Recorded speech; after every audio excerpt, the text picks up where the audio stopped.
Hello students. आज हम discuss करेंगे NCERT in easiest way class 6 science chapter number 7 getting to know plants. इसके पहले हमने सबसे पहले इसका इंट्रोडक्टरी लेक्चर किया था जिसमें हमने समझा था कि इस चैप्टर में हमें कौन कौन सी चीज़ों के बारे में पढ़ना है। उसके बाद हमने पार्ट 1 किया जिसमें हमने हर्ब्स, श्रब्स और ट्रीज के बारे में पढ़ा। सेकेंड पार्ट में हमने क्रीपर्स, क्लाइंबर्स और स्टेम के बारे में पढ़ा।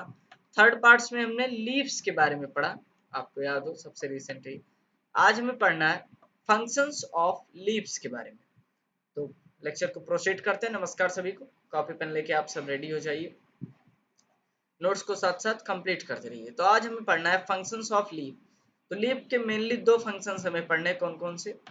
फोटोसिंथेसिस और ट्रांसपिरेशन। फोटोसिंथेसिस क्या है? वो प्रोसेस है जिसके थ्रू लीव्स यानी कि पत्तियां अपना खाना बनाती हैं। वो प्रोसेस है जिसके थ्रू प्लांट अपना खाना बनाता है। लेकिन किसके थ्रू बनाता है? लीव्स के थ्रू बनाता है, पत्तियों के थ्रू बनाता है। तो इसे हम क्या कहते हैं? फोटोसिंथेसिस। उस प्रोसेस को हम कहते हैं फोटोसिंथेसिस। किसकी किसकी मदद से बनाता है? सनलाइट के प्रेजेंस में। सनलाइट प्रेजेंट होनी चाहिए और क्या होना चाहिए? वाटर होना चाहिए।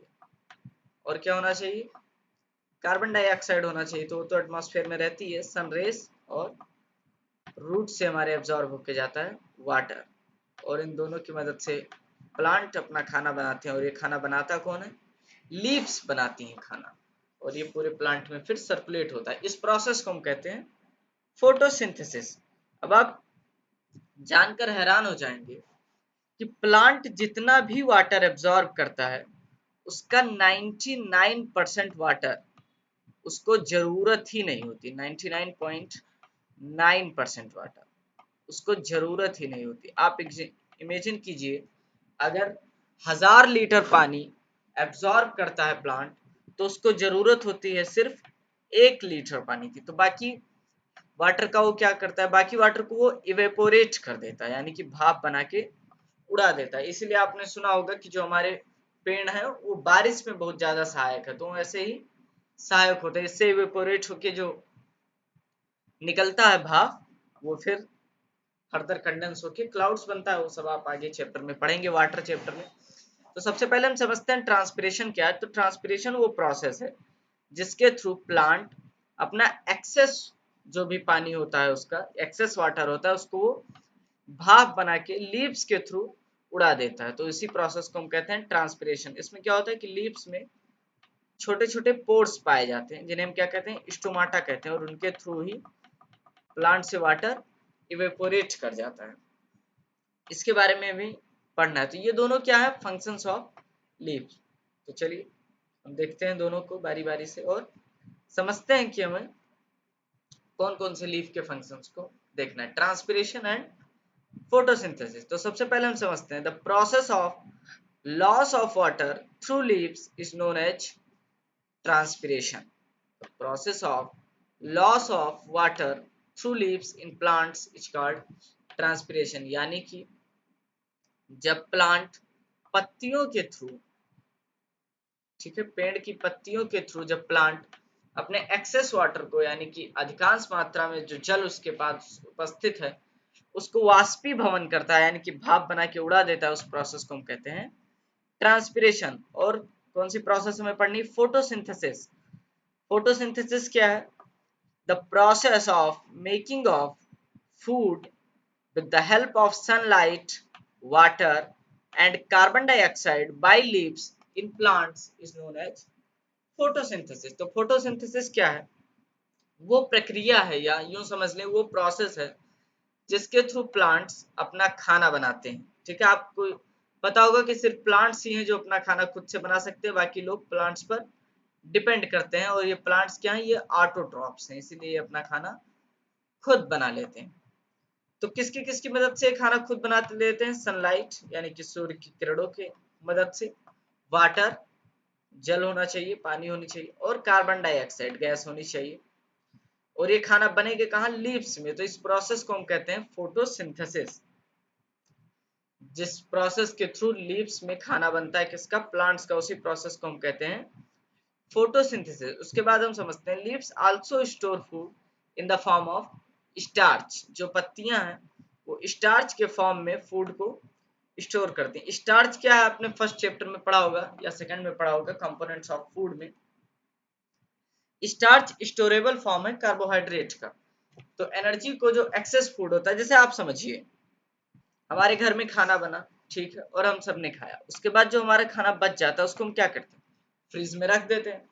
उसी तरीके से लीव्स ने खाना बनाया, लीव्स में ने खाना बनाया प्लांट्स के लिए। अब प्लांट्स ने खाना खाया और थोड़ा खाना बच गया, तो उनके पास फ्रीज तो लगा होता नहीं, तो इसलिए वो उस फूड को स्टार्च के फॉर्म में चेंज कर देते हैं और उसके बाद उसको स्टोर कर लेते हैं। और जब कभी मान लीजिए सनलाइट नहीं निकली या उन्हें अप्रोप्रिएट एनवायरनमेंट नहीं मिला, उचित माहौल नहीं मिला जिसमें वो खाना बना सके, तब इस स्टार्च को फिर ग्लूकोज में चेंज करके और वो यूज कर लेते हैं। तो ये आपको ध्यान रखना है कि लीव्स में फूड स्टोरेज का भी काम लीव्स करती हैं प्लांट्स में। अब हम देखेंगे डिफरेंट डिफरेंट पार्ट्स को, इसको हमने पहले डिस्कस कर लिया था इसके पहले वाले लेक्चर में। हमने एक बार डायग्राम पर ध्यान देते हैं। जो लाइंस लीव्स में बनी हुई होती हैं उनको हम क्या कहते हैं, वेन्स। जो प्रोमिनेंट मिड में लाइन बनी होती है उसे हम क्या कहते हैं, मिडरिब। इसके बारे में डिटेल्ड हमने पिछले वाले वीडियो में किया था।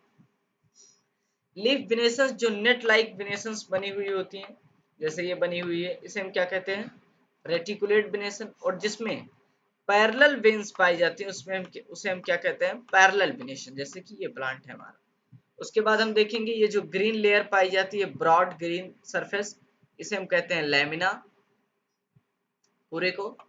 और जिस डंठल के थ्रू लीव्स स्टेम से जुड़ी रहती हैं उसे हम क्या कहते हैं, पेटियोल कहते हैं। और ये तो हमारा स्टेम है ही। तो इन सब के बारे में हमने पिछले वाले लेक्चर में डिटेल्ड स्टडी की थी। अब इसमें हम आगे बढ़ते हैं, अगर देखते हैं हमें क्या पढ़ना है। अब हमें पढ़ना है रूट्स के बारे में।